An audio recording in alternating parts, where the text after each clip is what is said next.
las metodologías participativas, nosotros en la red CIMAS la hemos aprendido tanto de algunas rupturas en las ciencias sociales que se producen más bien en los años 60-70, por ejemplo, la investigación-acción participativa de Falsborda en América Latina, pero también el socioanálisis o el análisis institucional en el mayo del 68, que éramos jóvenes y que ahí nos impactó mucho esa crítica de las ciencias sociales, o las tradiciones de la filosofía de la praxis y de, en general, los análisis desde los movimientos sociales, ¿no?, que se venían haciendo. Y luego ya han venido más autores, ¿no?, que han venido a reforzar, digamos, este enfoque alternativo a las ciencias sociales clásicas, ¿no?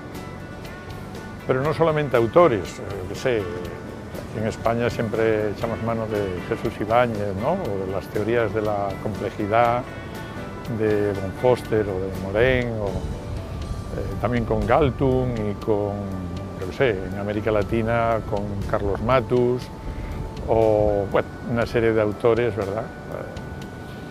Sino, además de los autores, también hemos trabajado mucho con los movimientos sociales. Realmente de quien más hemos aprendido es de los movimientos sociales, ¿no? Tanto de movimientos sociales de pueblos originarios en América Latina sobre todo, y sus metodologías de relacionarse comunitarias y de construir planes comunitarios, etc., como de los movimientos indignados, incluso últimamente, ¿no?, aquí en España y en otros lugares del mundo, ¿no? Y lo curioso es que hemos visto que, yo qué sé, metodologías que se aplicaban en la India, por ejemplo en el estado de Kerala, ¿no?, que es el más representativo, son muy semejantes a las que se pueden utilizar en América Latina o las que se pueden utilizar sobre todo en el sur de Europa, y que tienen muchas semejanzas entre sí, aunque no se conocen entre ellas. Entonces esto siempre nos dio una motivación de decir, algo tiene que haber de verdad en todos estos movimientos, y por eso hemos tratado de investigar a partir de autores y de movimientos y de experiencias de este tipo, ¿no? Bueno, el enfoque que hemos desarrollado, lo más importante no es tanto la parte ideológica, no es tanto la parte, digamos, de tipo teórico, conceptual, de principios que nos estamos usando, sino nos parece mucho más importante la parte metodológica, porque la parte metodológica, el por qué se hacen las cosas, que está vinculado al para qué y para quién se hacen las cosas. En ese sentido nos parece que hace concretar las ideas, ¿no? Sí, que tenemos que ser participativos, bueno, pero eso cómo se demuestra. Entonces, si uno tiene que ver en las metodologías, en el enlace entre técnicas, cómo se van enlazando y por qué unas sí y por qué otras no, entonces uno tiene que estar dando cuenta racional, pero también una cuenta práctica. Sirve para algo esto, es decir, la gente realmente participa. Y en ese sentido la metodología yo creo que es un nudo muy importante. Bueno, tenemos una página web en la red CIMAS que se puede consultar abiertamente. Hemos sacado un libro que anda por aquí, recientemente, hace un mes.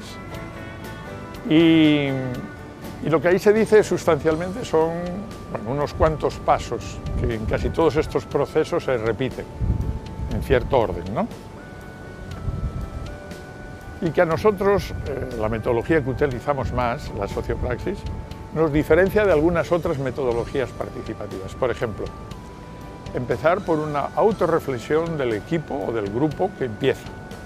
O sea, no ir a campo antes de hacer una pequeña reflexión de cuáles son los prejuicios que todos tenemos necesariamente antes de enfrentar un proceso. Eso tiene sus técnicas, etc. Un segundo paso que solemos dar cuando llegamos a campo, llegamos a un barrio, a una cooperativa, a una institución municipal, lo que sea, es hacer un mapeo, o sea, un sociograma y una serie de relaciones que hay y cómo se comportan esas relaciones en la vida cotidiana, ¿no?, en el día a día. ¿Para qué hacemos esto? Pues para sacar una muestra de cuáles son los nudos de referencia. Y esos nudos de referencia son los que entrevistamos, los que hacemos talleres con ellos, escuchamos, básicamente la fase de escucha. Y con esta escucha pasaríamos a un tercer o cuarto paso, que sería lo que hemos escuchado.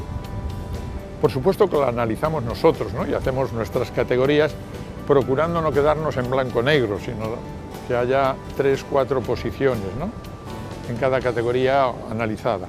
Y con eso hacemos talleres que nosotros llamamos de creatividad social, de devolución, dicen otros. Entonces, con esas devoluciones, bueno, ya la misma gente que ha participado desde el principio es la misma gente que analiza hasta dónde quiere llegar y qué es lo que cree que es su autodiagnóstico. Y ya queda un último paso, nada más ahí, bueno, que puede dividirse en 2 o 3, pero básicamente es hacer un plan, una planificación participativa, que es, bueno, qué es lo que habría que hacer, qué resultados hay que dar, en definitiva, a partir de ese autodiagnóstico. Entonces, son como una articulación de técnicas y metodologías que deben tener un sentido en sí mismo, dure el proceso unos meses, o dure un año, o dure varios años. ¿Todo esto para qué, ¿no? ¿Y para quién? La pregunta de fondo que siempre nos hacemos. Bueno, pues básicamente para los sectores populares entendidos en un sentido muy amplio, ¿no? Es decir, estamos en una sociedad desigual, estas metodologías las puede utilizar cualquiera, pero nosotros queremos que básicamente han nacido de los movimientos sociales para cambiar las situaciones, no para conformarse con lo que hay, para mejorar la calidad de vida de la gente, de las mayorías de la gente, sectores necesitados, sectores medios, sectores de todo tipo, ¿no?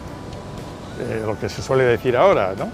Excluyendo a ese 1% que tiene el poder económico, político, mediático, ¿no?, y que no le interesa esto salvo para manejarlo a su antojo. Entonces, para cambiar las cosas, ¿cómo, no?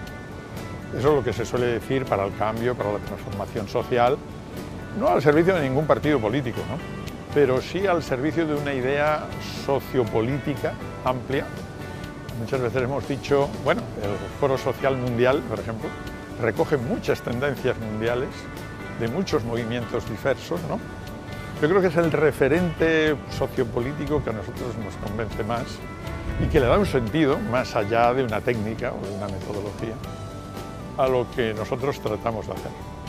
Es un sentido de generar consensos, de no enfrentar a unos con otros entre los sectores populares, entre la gente, entre los movimientos sociales, sino justamente lo contrario, que son metodologías para construir colectivamente. Para construir colectivamente entre esa mayoría de la gente, 99%, de abajo para arriba, como ustedes le quieran llamar, ¿no? Pero eso se puede hacer y lo que nosotros hemos estado experimentando en los últimos, digamos, 20 años es justamente eso. Es decir, podemos hacerlo en los barrios, en los municipios, en las cooperativas, en los movimientos sociales, en redes que pueden construir colectivamente más allá de que haya líderes o no haya líderes, más allá de que haya piques o no haya piques, que siempre los hay, ¿no?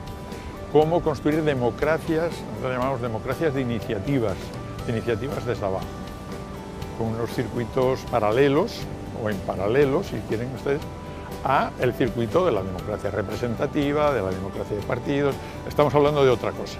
Estamos hablando de movimientos sociales, de grupos motores y de una construcción democrática participativa que tiene que ver, obviamente, con todo esto que hemos hablado, de una planificación participativa con un seguimiento de lo acordado y con una ejecución, una evaluación, etcétera, etcétera. Es un poco la dimensión que sí le queremos dar a esto, porque no se queden unas meras técnicas que pueda utilizar cualquiera. Hoy he utilizado esto y aquella otra, no, las utilizamos justo para una finalidad transformadora de cambio de la sociedad, de mejora de la vida cotidiana de los colectivos que participan y que son capaces con estas metodologías de ponerse de acuerdo y de hacer un frente común para mejorar sus vidas. Eso es un poco la idea.